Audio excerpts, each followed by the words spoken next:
네, 메르스 공포가 확산이 되면서 우리 주식시장에까지 영향이 미치고 있습니다. 전체 그동안 잘 나가던 종목들마저도 꼬꾸라지는 현상이 나타나고 있는데 앞으로는 또 어떻게 진행이 될지 걱정이 됩니다. 미리 좀 전략을 세워보도록 하죠. 위즈인베스트의 김영철 팀장, 김종효 위원과 함께합니다. 안녕하십니까? 예, 안녕하세요.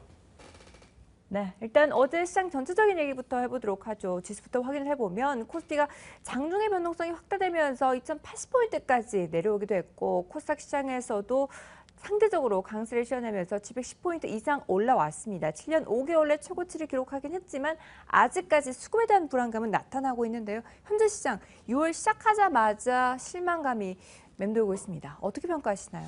일단은 뭐 전반적으로 뭐 말씀을 드리면은 대형주보다는 중소형주가 조금 더 우세할 가능성이 좀 높다. 이 부분들 좀 먼저 말씀을 드리도록 하겠고요.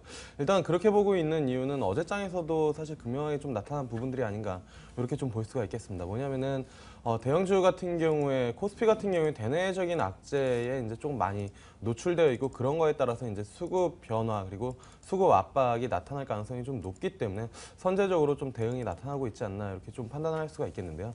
뭐냐면은 뭐 아시는 것처럼 그리스 사실 해묵은 악재이지만 시장이 많이 올라온 상태에서 그리스 이슈들이 나오면은 그게 이제 차익 실현 빌미가 좀 되는 부분들이고 조정의 빌미가 되고 있다라는 부분들 요게 이제 한 가지 포인트가 될 수가 있겠고요. 그다음에 이제 사실 뭐 중국 A주 MSCI 편입 요 가능성에 대한 부분들 사실 뭐 월별로 당장 이렇게 금액이 급격하게 빠져나가는 건 아니지만 뭐 장기적으로는 뭐 수급에 대한 부분들 한국 비중이 일부 줄어들고 그게 이제 중국으로 들어간다는 부분들 이것도 일단은 뭐 시장을 좀 짓누르는 요소가 좀 되고 있다라는 부분들이고요.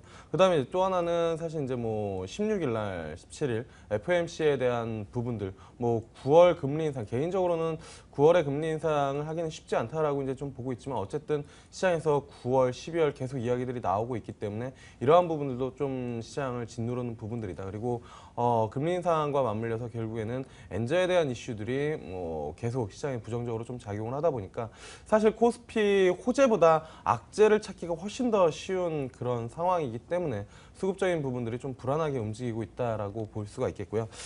그리고 이제 중요한 거는 시총 상위 종목, 그러니까 시총 10개 종목들에 대한 모멘텀이 상당히 부진하다라고 좀 볼 수가 있겠는데 그게 이제 부진하다 보니까 시장을 짓누르는 부분들인데요. 사실 뭐 시총 10개 종목이라고 해봤자 삼성그룹주가 뭐 한 절반 정도를 차지하고 있는 부분들이고 거기에 현대차그룹주, 그다음에 SK하이닉스, 그다음에 한국전력, 아모레퍼시픽 이렇게 치면은 거의 10종목이 다 채워지는데 삼성전자 같은 경우에는 사실 지금 뭐 애플이랑 SK하이닉스 이 롱숏 전략에 치여 있는 그런 상태다라고 좀 판단을 하고 있는데요. 뭐냐면은 휴대폰 같은 경우에는 애플 대비 매력도가 좀 떨어지는 부분들이고요.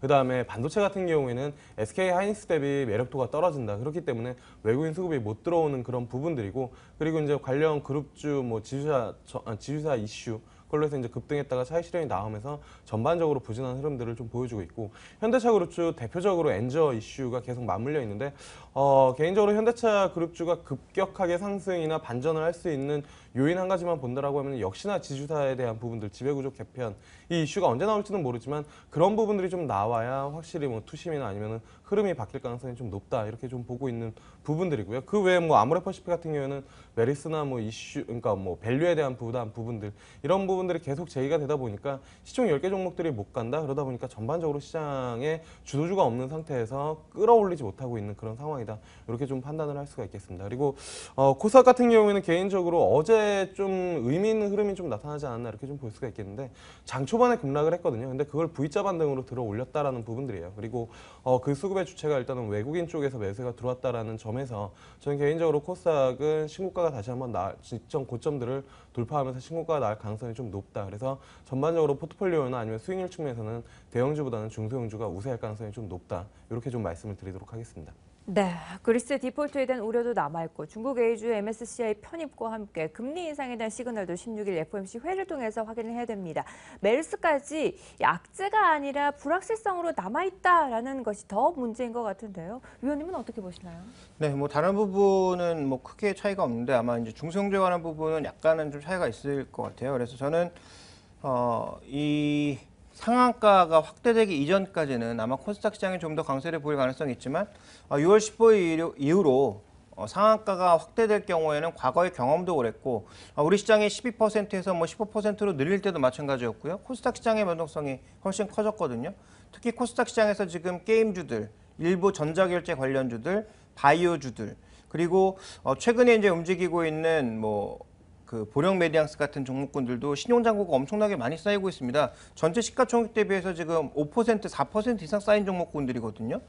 그러면 시가총액이 1,000억이면 그중에 40억이 신용잔고라는 건데 주가의 변동이 확대될 때 단숨에 매물로 흘러나올 경우에는 뭐 시장의 투자 심리를 악화를 자극시킬 수밖에 없다라고 보고 있습니다. 그래서 게임, 전자결제, 바이오, 육아 테마 관련주는 지금 사기 위해서 주목해보자라는 게 아니라 오히려 변동성이 확대될 수 있다는 측면에서 중소형주들은 6월 15일 이후에는 조금은 줄여가는 방향이 낫지 않겠냐라고 보고 있습니다. 네, 가격 제한폭이 확대되면 변동성도 커지게 될 테고 특히나 코스닥 시장 중심으로 더 많이 흔들리기 때문에 미리 비중을 축소해보자라는 전략을 제시를 해주셨습니다.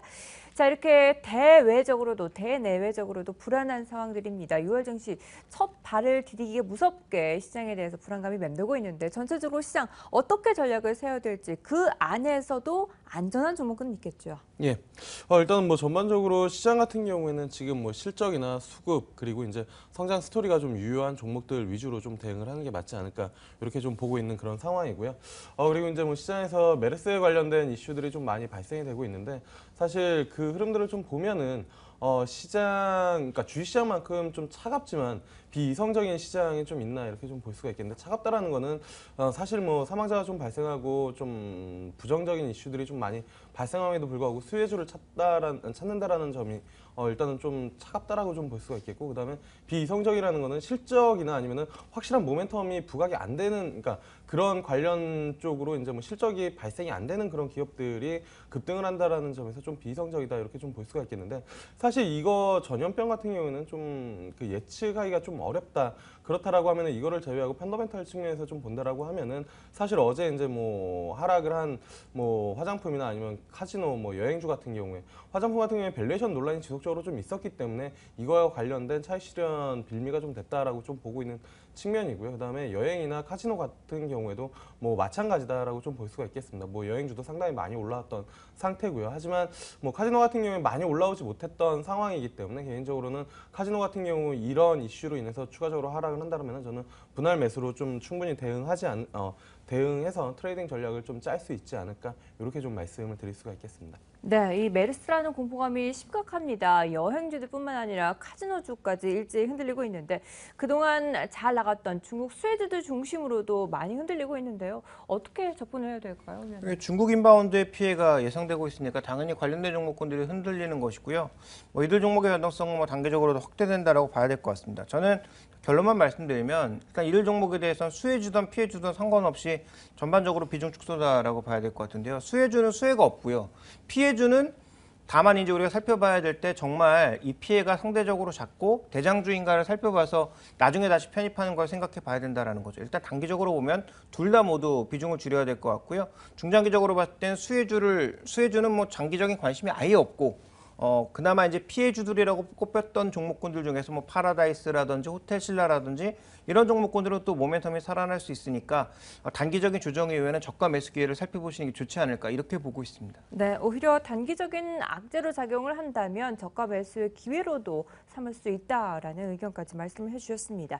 이렇게 6월 증시 첫 발을 내디디면서 이제 오늘까지도 시장은 불안한 상황인데 어떻게 예측을 하시는지 그 안에서 유망주도 하나 꼽아주시죠. 사실 뭐 지금 시장 같은 경우는 확실한 컨셉을 잡고 좀 들어가야 되지 않을까 이렇게 좀 보고 있는데요. 그러니까 뭐냐면은 실적이 확실히 되든 아니면은 뭐 지속적으로 말씀드리지만 실적이 확실히 되든 아니면은 성장에 대한 스토리가 유효하든 아니면 그런 것도 없지만 정말로 이유 없이 기관이랑 외국인들이 매수를 하건 이렇게 이제 단순하게 컨셉을 잡아서 좀 종목을 접근하는 게 좀 맞지 않을까 이렇게 좀 보고 있고 관심 있게 보고 있는 종목은 이제 코나이라는 종목입니다. 사실 코나이 IC 칩 카드 쪽에 상당히 이제 특화되어 있는 기업이고 수출 비중도 상당히 이제 좀 높은 그런 기업 중에 하나인데요.